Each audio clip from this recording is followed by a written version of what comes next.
And we're live, people. This is Guna Souls. Welcome back. It's back with a Barcelona in a crisis, or have they recovered? Let's have a talk about Barcelona and their current situation. What have they done well, and what could they have done better? Is this the revival and the reintroduction of FC Barcelona into Europe? Are they now going to be able to compete with the giants of the European competitions, or is this the end of Barcelona? We'll get right into it. But before we do hit a like, subscribe, and please support the channel. Follow me on Twitter and on Twitch. But let's get right into it, people.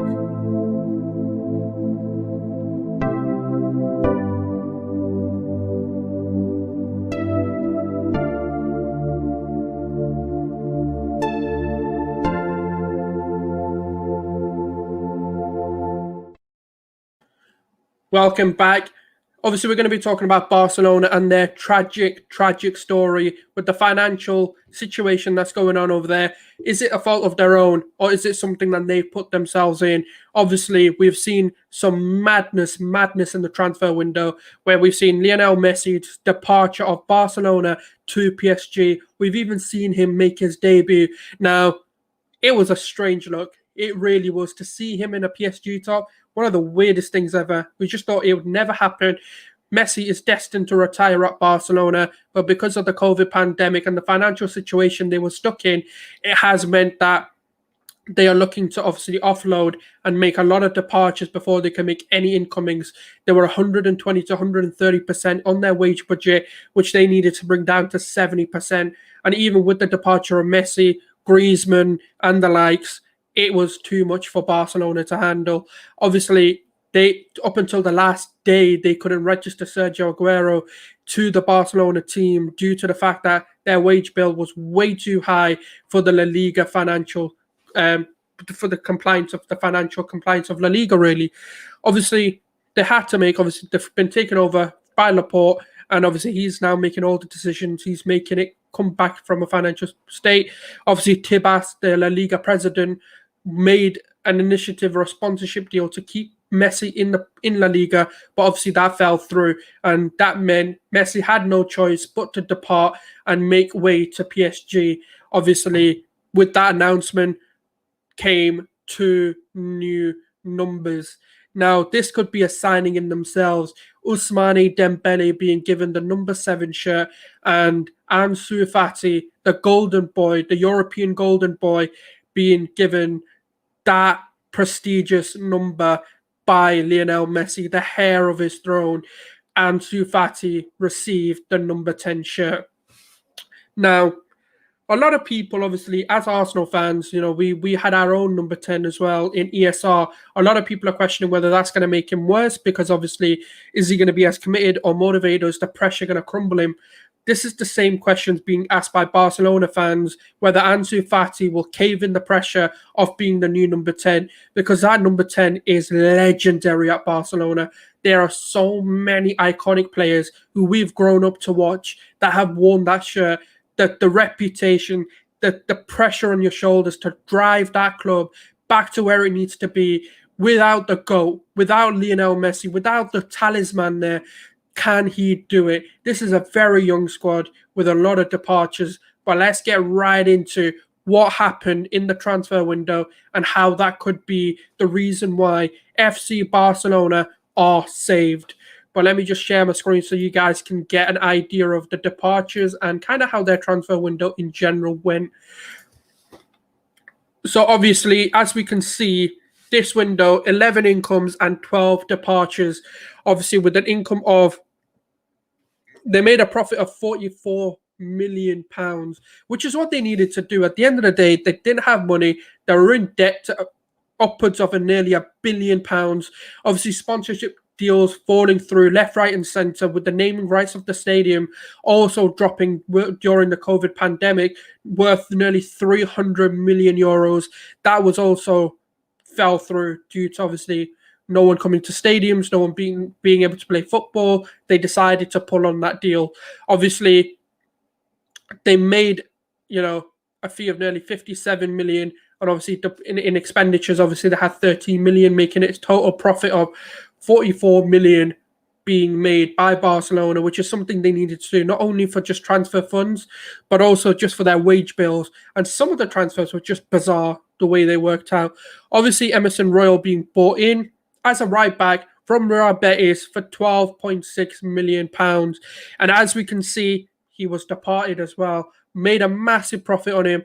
Obviously sold him for nearly double the price at £22.5 million to Tottenham Hotspur. Basically a deadline day signing. The transfer saga of Emerson Royal to Arsenal and to Tottenham was heating up near the end of the summer. And obviously it finally came to fruition for Tottenham and Arsenal signing Tomiyasu. Obviously we've got Yusuf Demir coming in on a loan, and obviously Memphis Depay coming in from Lyon on a free transfer. A lot of free transfers this window. Obviously Sergio Aguero coming to play with Lionel Messi. For him, just a departure. Aguero, another one who's quite upset with how everything was handled and how everything went. But obviously he's got no choice but to stay at Barcelona and play, or to terminate his contract. Another signing, obviously, that came in, which was touted for many, many, many years, was Eric Garcia's return to Barcelona from Man City, which came on a free transfer. Has had a really good campaign opener. He's been decent in my opinion. And obviously that is another signing that's coming on a free from Man City, which we kind of already knew about. One of the weirdest things to ever happen, obviously, Antoine Griezmann being loaned out to Atletico Madrid for Barcelona to bring in Luke de Jong on a loan transfer, which was weird. The guy's played 36 games and scored like 4 or 5 goals. I don't get the thought process behind this one. Obviously, Alex Collado coming from Barcelona B, being promoted. In Inaki Pena, same there. Juan Miranda was just end of loan. Alenia, again, end of loan. Mochu, end of loan. Todibo, end of loan. Obviously, now we get into the departures. Now, this is where obviously things get really interesting, because this is obviously something they needed to do to kind of ease on the wage bill, but also bring in a bit of money for, just kind of bring in money for other things and kind of get their books balanced as well. We've got socially outcasted. Orion, big up yourself, man. I hope you're doing well. Thank you for tuning in and partaking in the conversation. Obviously, as we know, one of the weirdest sagas of the transfer window, Emerson Royal being bought into Barcelona and then straight out to Tottenham Hotspur. It could have been Arsenal. It could have been us. But they decided, obviously, we decided to pull out on that deal. I think we offered 20 million or something like that and Bellerin, but they wanted more. I don't really know. I don't get it, because it doesn't really make sense to me.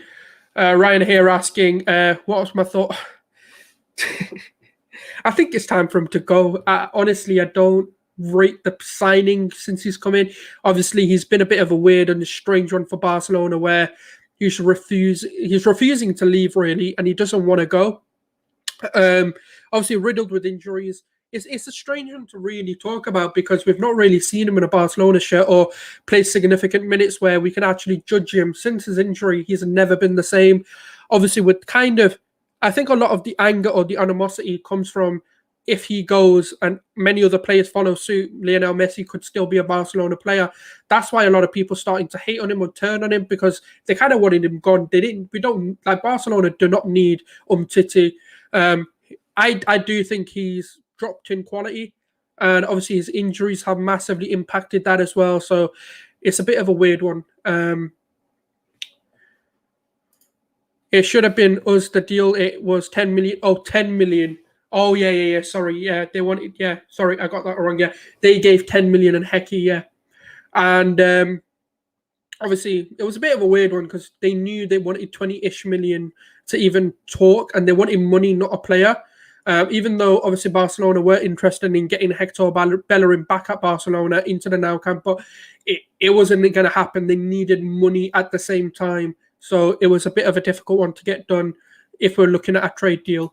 Griezmann, yeah. Griezmann, the thing is with the Griezmann one, it kind of makes sense, because if you think about it, he's reportedly on like 700,000 €100,000 a week, and obviously to get that kind of off the wage book and get a lot of loan fees in, get the wages eased off, is something that we needed to do. We needed to get rid of him, even Felipe Coutinho, but obviously that didn't happen.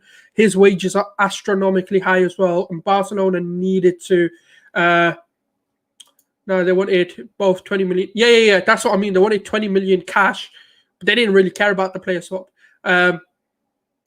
Obviously on the Griezmann thing as well, like, it was such a strange one for me because I didn't expect it to happen so late in the window. I thought if they were going to do it, they would have done it earlier. Obviously, Atletico Madrid have always been sniffing around to get Griezmann back, but it's so mad how this worked.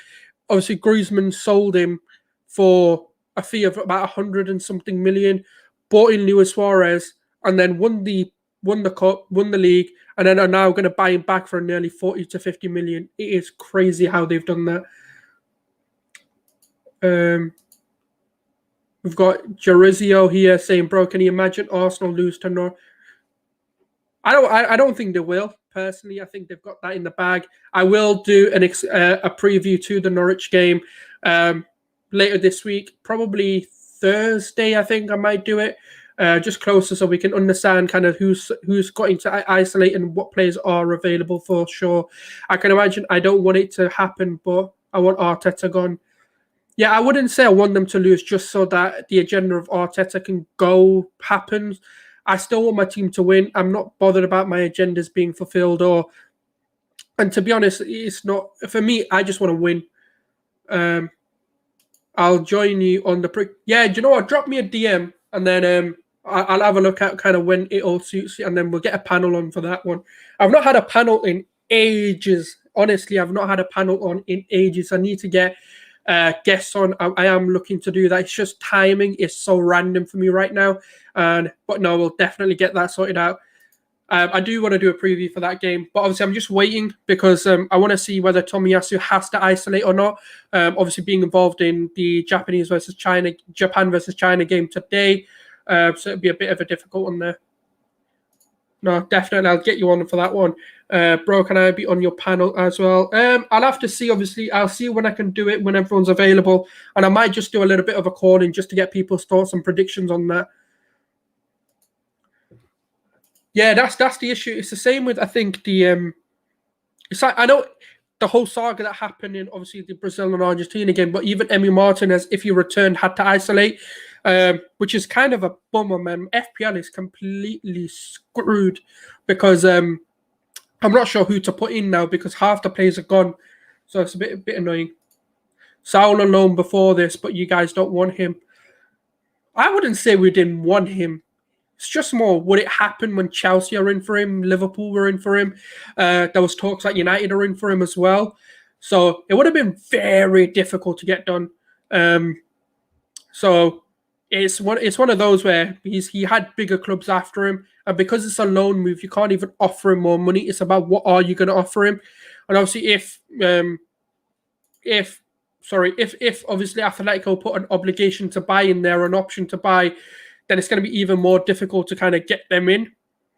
So that's all I will say on that one. I don't think he could have come with that. But that's the thing in it. Obviously, out of all the teams, he is going to be the last one to come to us. When you think about Liverpool's project, when you think about Chelsea's project, where he is right now, it's better for him. Actually, I'm a Chelsea fan, but I like your content. Keep it up. Now, thank you very much, man. I appreciate all the support. From Malaysia. No, big up, man. Honestly, like, big up yourself, obviously, from Malaysia. What time is it in Malaysia? It must be like 2 o'clock or something. Or might be way off, but I'm sure it's quite late or early mornings over there. So yeah, that's appreciative to see Malaysia in the comments as well. Now, I massively do appreciate that. It's mad where some of the followers can be from. It's one of the weirdest things, I think, eye openers on YouTube. Yeah, 12 o'clock. Yeah, I thought it would be 12, 1 o'clock or something. Yeah, that's crazy. How's the situation there in Malaysia for you? Are you guys like finding it hard? Are you guys eased in lockdown? Or are you still locked down as a country? But yeah, no, on kind of the outgoings of Barcelona there as well. Emerson Royal, obviously, we've spoken about. Junior Firpo going to Leeds. This was a bizarre one, obviously, coming in to replace Jordi Alba or be a second to Jordi Alba. Just never came to fruition, never lived up to the name or the expectations that a lot of Barcelona fans had, or the expectation he brought in. And obviously Antoine Griezmann, we're kind of spoken about as well, going out just more for the financial and the wage, like easing the wage bill for Barcelona. And then obviously you look at Todibo going to Nice for a £7.5 million. Oh, that is shit. Obviously here Ryan saying obviously big up, and even that new kid going to RB Leipzig, good move.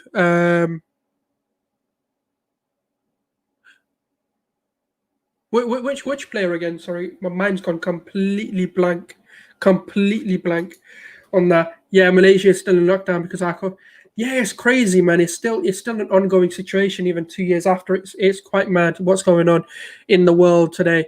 But obviously, Todibo going back to Nice where he was loaned from. Oh yeah, Ilyas Moriba. Yeah. Oh my god. I am so pissed at that. I am so annoyed. Because if he had come to Barcelona, if he had come to Arsenal, I would have been fine.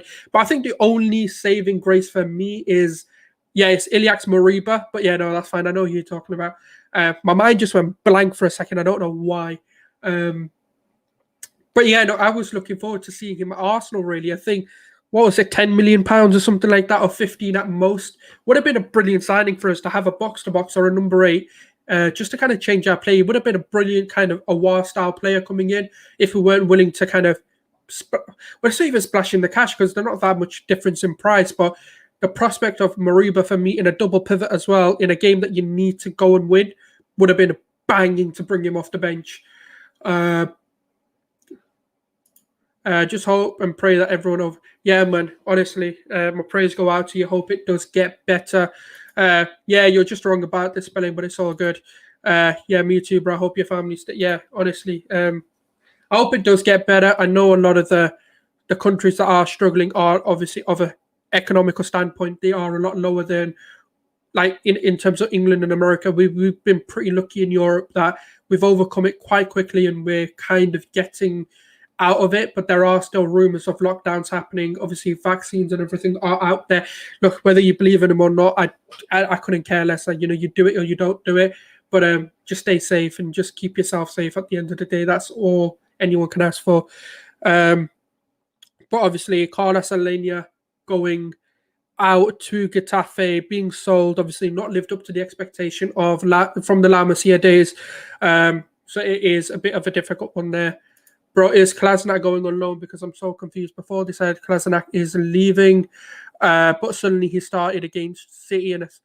So the situation was obviously he could still be loaned out a week after the transfer window closed, or even be sold to the likes of Fenerbahce. But then in the international game, I think it was when they played France, yeah, the Koundé tackle essentially broke his ankle. He's injured or something. I think it was an ankle injury, which basically ruled out him moving. Fenerbahce, or I can't remember who it was, but it was a Turkish team, said they still might be interested in signing him, but it looks like that window or that period is gone and he'll still be at the club.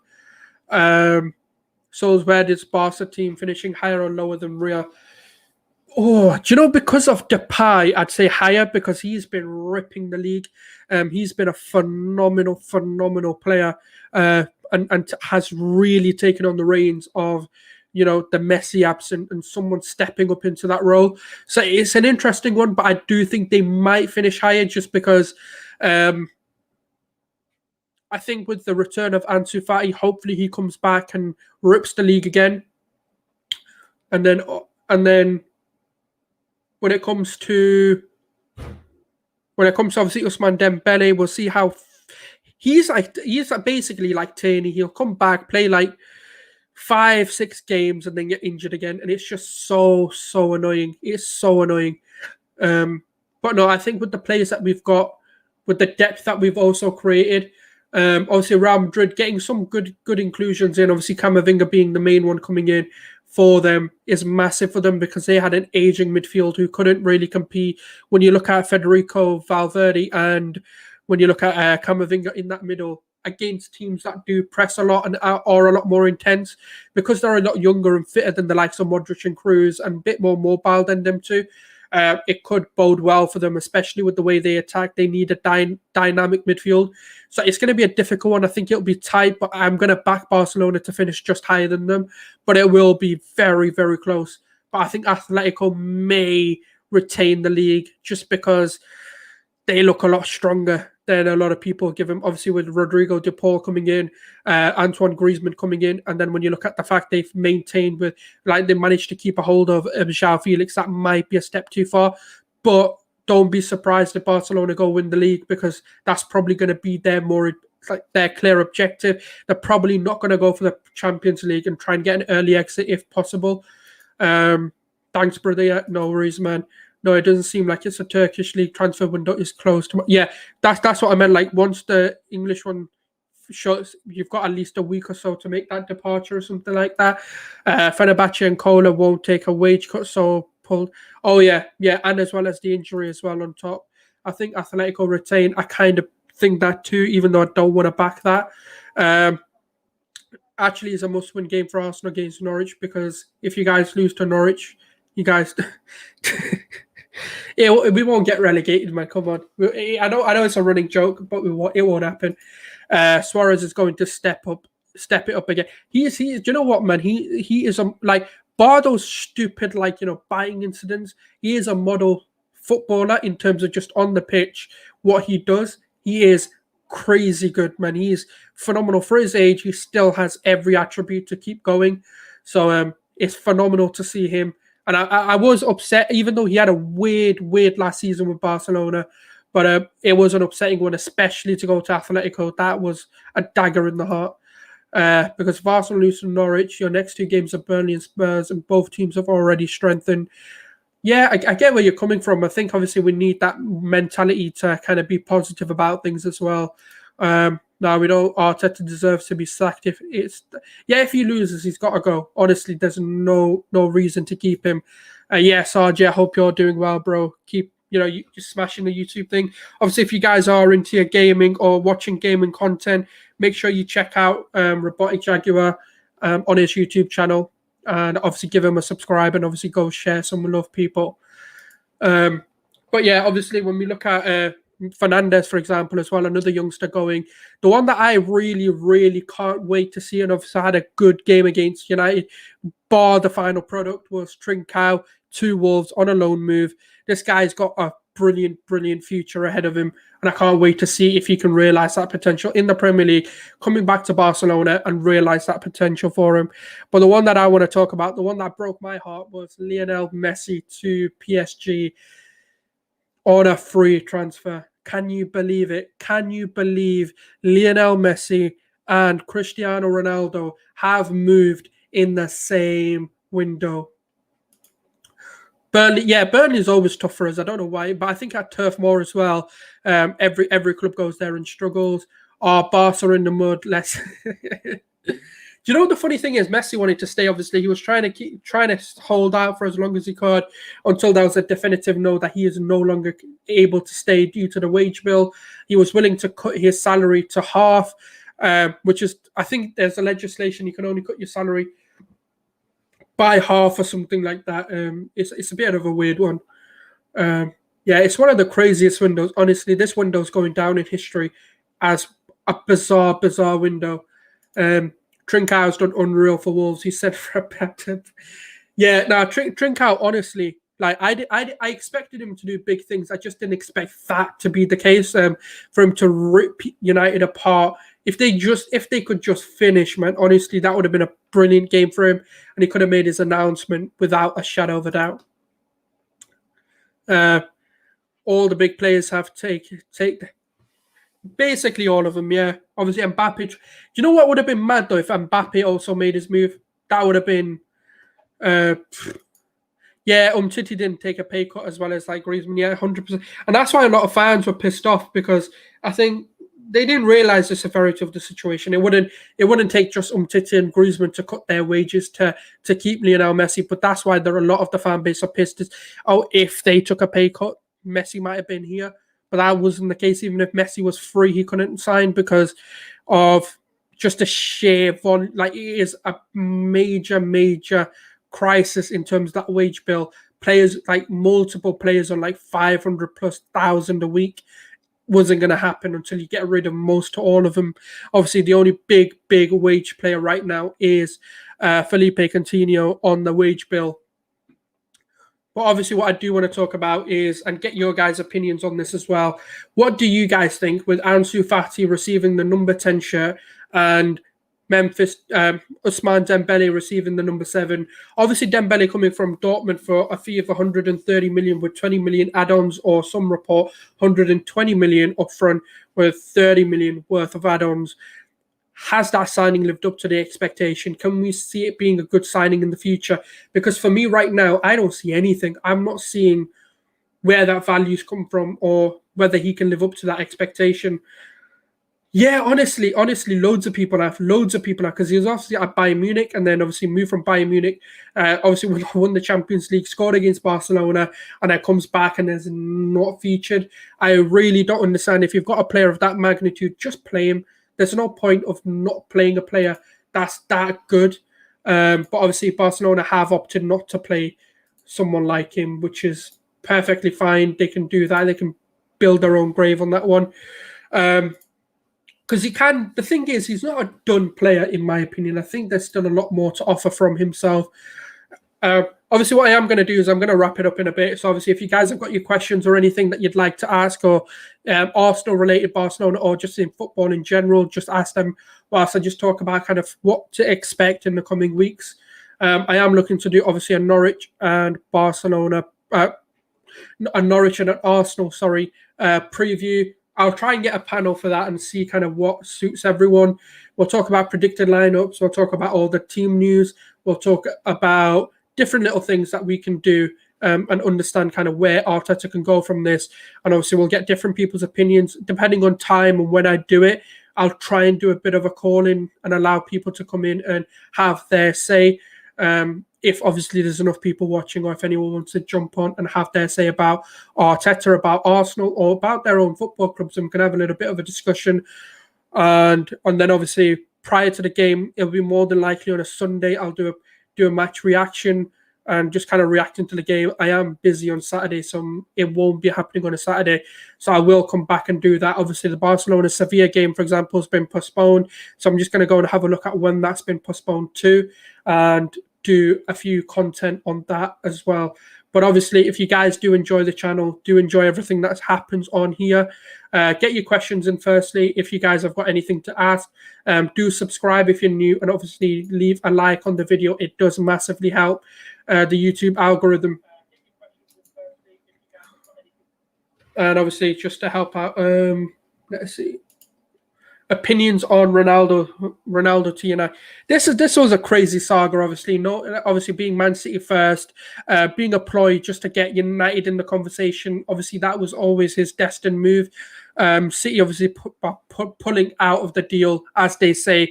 I think that's more just because they knew the deal wasn't going to happen. They wanted to save face. They didn't want to pay, actually, more than anything. They didn't want to pay the 20 to 30 million that Juventus were asking for. United step in and obviously pay that off and bring Ronaldo home, basically.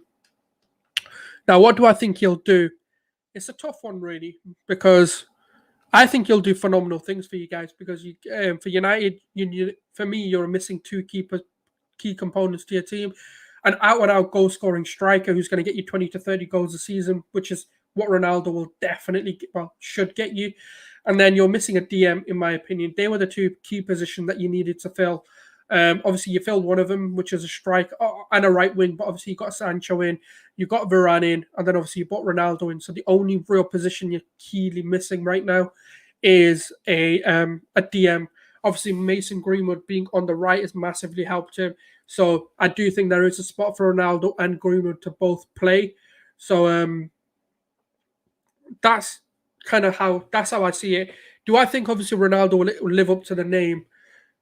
Oh, you know what? He'll elevate your team, and I think he'll compete for the title. I do think obviously signing a player of that magnitude, you've got to come out with your chest and say, you can win the league and you should be winning the league, or you should be winning not the Carabao Cup, but at least the FA Cup, and giving a very good run in the Champions League. That's for me what you should be doing, especially getting Varane in as well. That's kind of what I'm expecting. I'm expecting Ronaldo to get around 20 goals, maybe 30 on a push. Maybe he even breaks Salah's record of 33 goals in a campaign. So he might be able to do that. He is probably favoured to get the Golden Boot due to the fact he's got no AFCON to go to, and a lot of the players who are dubbed to win the Golden Boot, bar Lukaku, are probably going to be one of those. It's going to be between one of them two due to the fact they're not going to miss games unless they get injured.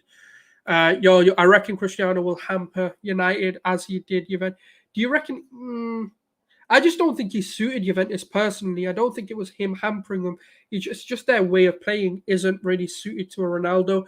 He did phenomenally well. He scored. I think he scored like 30 something goals or something in that season. So you can't really put it down. But I don't know if he will. I think he'll do good things because they do play a lot of hopeful balls into the box and crosses that no one other than a Ronaldo could get into the end of. So it could be good for them. Obviously, time will tell, but I do expect a lot from them now. The pressure's definitely on Ole. He has to categorically win something. There is no excuses to not win a trophy. I'm sorry, whether it's the Premier League, whether it's the Champions and the FA Cup. Carabao Cup for me, it's not good enough, but you have to win something. You can't be going around the season not winning anything and being like, oh yeah, but we competed and we came second, but then get knocked out in all the other competitions. I think United will either win either the Premier League or the Champions League. The thing is with the Champions League, right, is you've got the players to win it because your players are very moment players. And that's what you need in a Champions League campaign. That's what you need in a cup run. And whereas obviously in the Premier League, you need players who can do that in tough games, but also take the game by the scruff of the neck, which I'm not sure we've seen enough of in terms of just someone grabbing that ball and driving the team forward. Ronaldo will do that, so there could be a possibility. But I think if you're looking at your odds, I'd say Champions League favourites more than Premier League favourites, just because of how consistent you guys have to be. We'll have to see how you break the low blocks and if you can deal with those kinds of teams this season. 100%. I 100% agree with that. He has got to win something. I'm not a United fan, and I know I shouldn't be coming on with that kind of chest, but just as a football fan, I'm sorry, with the signings you guys have made, you're not winning something or not competing in everything. It's just embarrassing. Like, you have to win something. Having Ronaldo, Varane, Sancho, you've arguably player-wise have had the best window in terms of in the Premier League you have. Obviously, PSG probably have the best window in terms of obviously Donnarumma, Messi, Hakimi, Wijnaldum. Who else came in for them? I'm sure they've signed a centre back as well. Oh yeah, Sergio Ramos. So yeah, I think player-wise they probably signed the best. I think the only reason, if PSG knock you out, otherwise I want to see you in the final. I don't think you should be losing to anyone but PSG, in my opinion. I think you've got capabilities of beating every other European team. Cristiano will definitely score, but United will elevate as Juve. Cristiano is an improvement on Bruno, but that does a little for them. I get what you're saying. Obviously, I think Bruno's lack of creativity is his problem. That's one of the things that I always critique. I think as a goal scorer, Bruno is phenomenal, but it's one of those where he's not creative enough to break those low blocks or teams that really you need to do something different. He's a lot of like long ball football and just hopeful football. Whereas Ronaldo doesn't really thrive off of that. He needs good crosses into the ball or even decent crosses and he can make something happen. He's a poacher. He's a fox in the box now. And as long as you can get good deliveries into him, he will score. I just want to see PSG against United in the round of 16 of the UCL. I don't want to see it late. I think that should be the final of the Champions League. United obviously having the gargantuan signings that they've got, and PSG basically playing flipping ultimate team, really, just buying whoever the hell they want and just playing like that team, Messi, Mbappe, Neymar, with Hakimi, Ramos, Wijnaldum behind them. I'm sorry, it's got to win. It is crazy, crazy, crazy. With Donnarumma as well coming in. And mad. I think the craziest thing is how all of these signings, bar Hakimi, were free. Free signings, man. Like, that is crazy. I know their wages are astronomically high, but man, doing that for free, that is crazy. I'd pay the wages because even then you're probably paying less than what their transfer fees would have been. PSG's starting 11 is a full 11. Yeah, man, it's a world 11, man. It is just phenomenal. Like, on FIFA as well, all you're going to see is PSG and maybe United playing each other. And also, when you think about it, when Messi was going to make his debut, obviously coming off the bench, people watch, and it broke all league on records. And it's crazy. The most shirts sold in a day. Everything, just all the records you could possibly break on a commercial level were being broken. I see PSG and United will fall short. Will fall short due to their managers.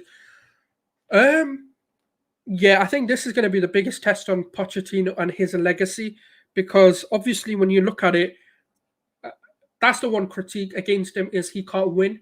And now what's your excuse for not winning? Because at Spurs and at Southampton and the likes, obviously he wasn't fully back. Southampton don't have the expectation to win something.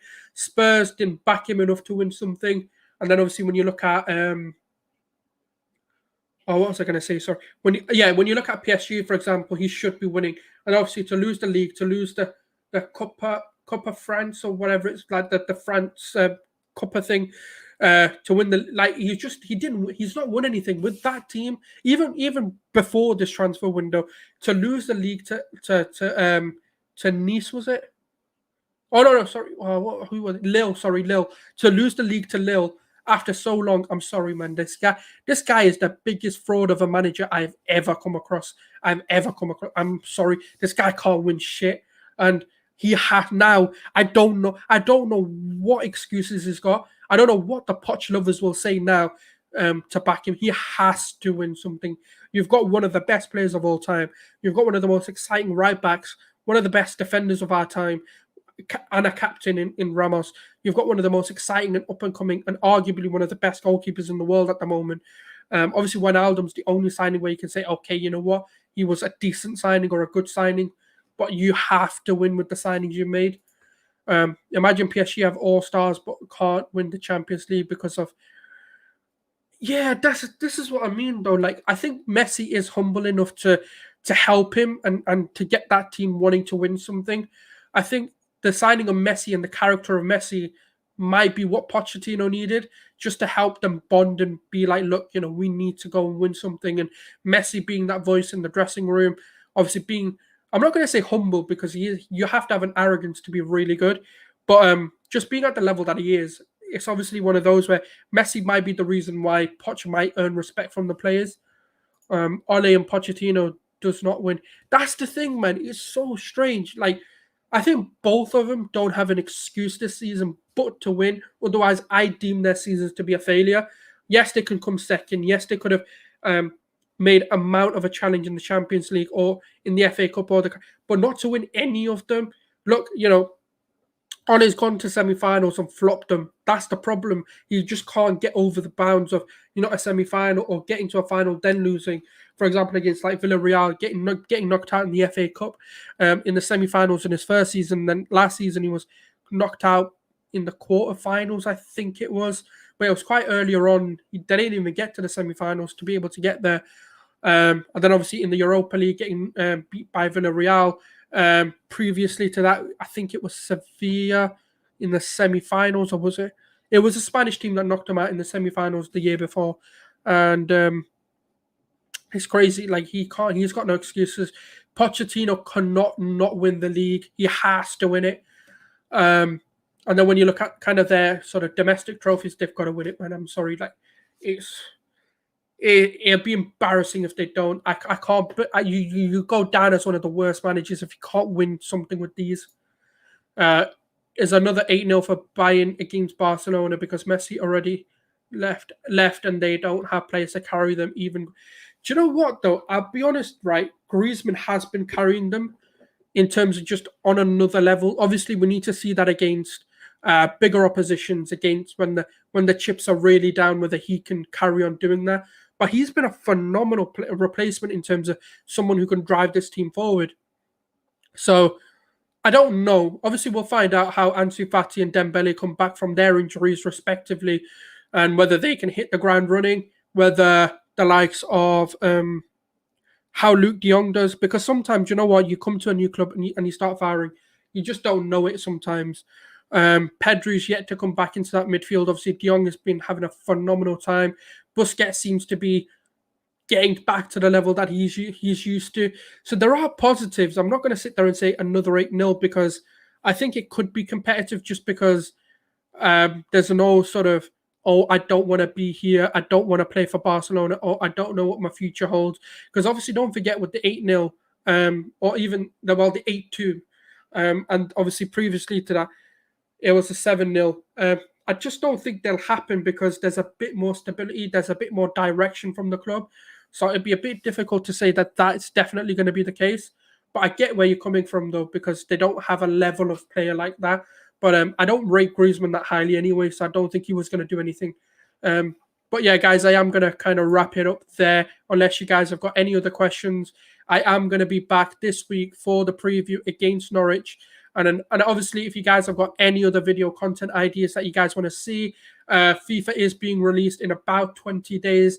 There will be a 10-hour tutorial, a trial thing that you can play as well. So I'll start you from there, and obviously have once the web app is released as well, I'll do some tips and tricks on that as well, and bring in a lot of FIFA into the content coming into the moving forward into this season.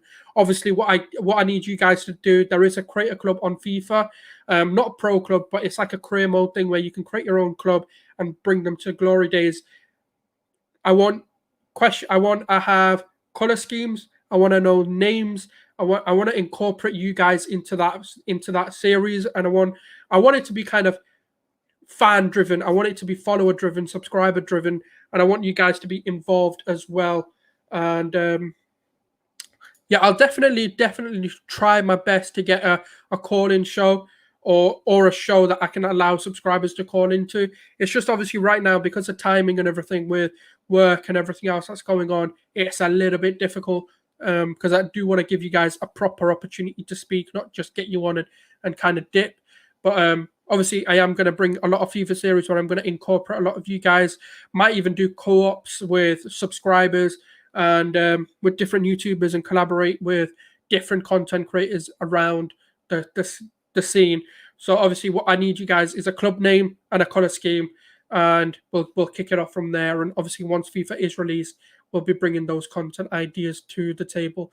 But thank you very much, guys, for tuning in. Obviously, leave a like and subscribe if you're new, or if you're on Twitch, obviously follow on Twitch if you can. It does massively help bring out content. It obviously gives me a bit of motivation to bring out the content as well.